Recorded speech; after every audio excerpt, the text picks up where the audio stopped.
Hi my love, so today I'm going to be coming to you with a conspiracy video, and as you guys know, I love conspiracy theories, and the OJ conspiracy theories are by far my favorite, so that's what I'm going to be talking about today. Alright, so let's get started. So on June 12th, 1994, Ron Goldman and Nicole Brown Simpson were murdered. The night that this happened, OJ and Nicole had both attended their daughter's recital. At 6:30, Nicole and several of her friends went to the Mezzaluna in Brentwood, where Ron Goldman was a waiter. Ron Goldman was her boyfriend at the time, allegedly. Nicole had lost her prescription sunglasses, so she had Ron Goldman bring them to her house that night. Around 10:55, Nicole's neighbor had noticed that her dog was left unattended. OJ comes home around 11 p.m. and around 11:15 he leaves to go to the airport to go from LA to Chicago. At 12:10 is when the crime scene was discovered. So they had found several pieces of evidence. They found blood in O.J. Simpson's Ford Bronco. They found a pair of bloody socks that were found inside of OJ's house, allegedly with Nicole's blood on it. They also found a pair of bloody gloves that matched the crime scene. They believe that the murder had been committed with a knife, but the murder weapon was never found. There are several pieces of evidence that OJ had nothing to do with this murder. The first is that OJ had a very strong fear for blood. So if you think about it, if someone has an extreme fear of blood, why would they kill someone with the murder weapon that is going to cause the most blood? It doesn't really make sense why he would use that weapon over other ones that would not have so much blood involved. They had experts analyze what the fight would look like between Ron Goldman and the killer, and so the expert had said that the person who committed the crime would have definitely had a lot of bruises and injuries on themselves, because Ron Goldman was really into karate, and so there was a big struggle, and so the evidence against OJ is that this person would have had a lot of bruises and bumps on them, and OJ only had a few cuts on his finger, and they examined every part of his body, and that was the only thing that they had found. They had tested the blood from underneath Nicole's acrylic nails, and the blood was blood type B, which, if you don't know, there are different blood types that are determined by your DNA, and so you can't have two different blood types. So if you're type B, then you're not going to be also type A, you're just one specific type. The killer was type B blood, and OJ had a completely different blood type. So if the killer's blood type is B and OJ's is not B, then there's no way that they could be linked. There's a lot of evidence that suggests that the police contaminated the scene and basically planted evidence so that OJ would be accused of the murder. The first category I have is where the police lied to make the public think one thing instead of what the truth was. The police had said that he fled to Chicago because of the murders, but the truth is that he actually had this business trip planned for several weeks, so it really wasn't a spur of the moment kind of thing to flee LA. So the LAPD had admitted that there was an internal affairs investigation because they believed that there was a lot of evidence that was fabricated, and that evidence was leaked to the media.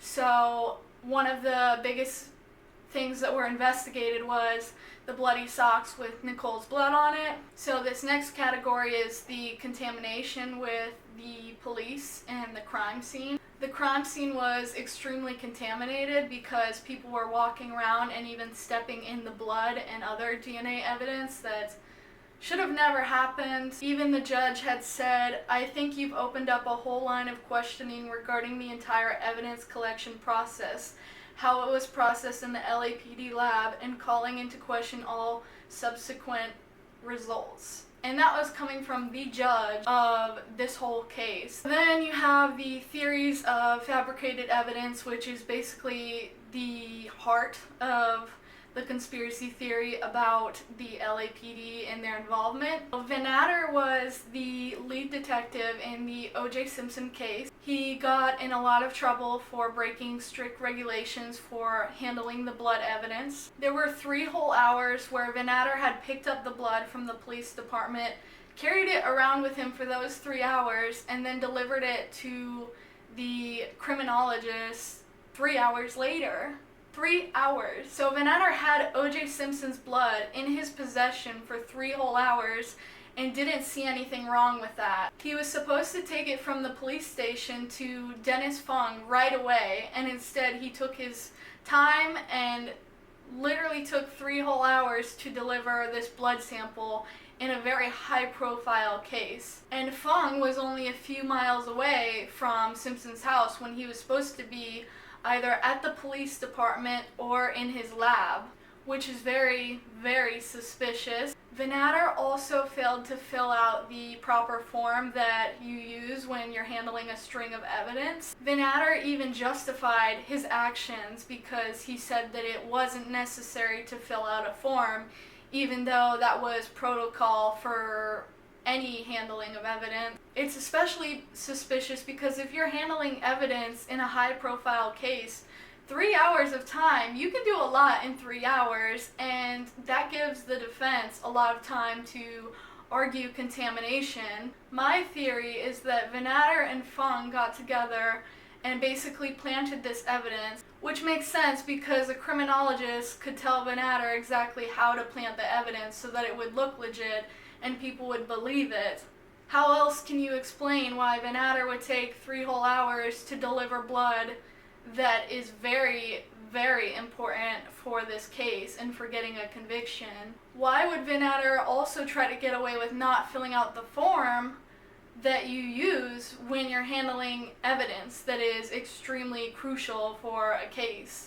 Unless you were trying to sweep it under the rug that you were doing things you weren't supposed to in those 3 hours. The other thing is that there was blood on the back of Nicole's shirt that people believed was the killer's blood, and the police never tested it because they were so convinced that OJ had done it. If you're still not convinced that the LAPD had a role in this case, get yourself ready. The famous Ford Bronco was impounded in a police lot. The Bronco was left unlocked for several days. Several days. It was unlocked. What's worse is that witnesses said that an unknown number of LAPD had access to it. And what's even more crazy is that witnesses who saw police at the crime scene initially were also seen going inside and out of this Ford Bronco before it was examined. The key word is before it was examined. So there were LAPD inside and outside of the car that was a huge part of the evidence that was against OJ before it was examined. Why is that? So the defense team had asked for a second blood test to test all the blood that had been found at the scene in the Bronco, the socks that were found in OJ's house.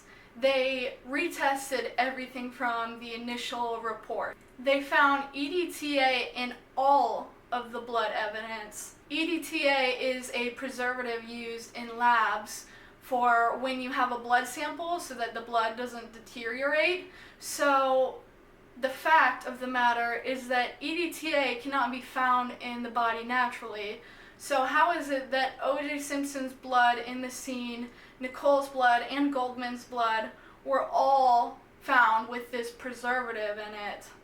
Seems pretty fishy how all the DNA evidence would have this preservative in it when it's humanly impossible for the preservative to occur in the actual blood, which would happen if the actual blood was on the crime scene and not a blood sample. There was also blood with EDTA on the gate and other key pieces that the LAPD used in their argument against OJ. And the experts in this documentary by the BBC had said that the only way that you can explain this is that someone had planted the evidence, because if the blood actually came from OJ's body, it would not have preservatives that are only found from a lab when blood is preserved. Mark Furman, who is also one of the LAPD that was extremely involved in this case, had testified during court, and they had asked him if he had ever falsified a report or if he had ever faked any evidence, and he pled the Fifth Amendment, which is the only way that you can get out of saying an answer in court. On top of that, they had asked if he played any involvement in planting evidence in the O.J. Simpson case, and he still pled the Fifth Amendment. He clearly had planted evidence and pled the Fifth because he was under oath and couldn't lie and say no, because if you didn't plant evidence, you would just say no to the question. You would say, I didn't plant evidence, but you would only plead the Fifth if the correct answer, that is the truth, is not one that you can admit to because it would incriminate you. That's about it. So that's one big conspiracy, but the one that I don't think anyone really knows about, that I personally believe in the most, is that Jason Simpson, OJ's son, did it.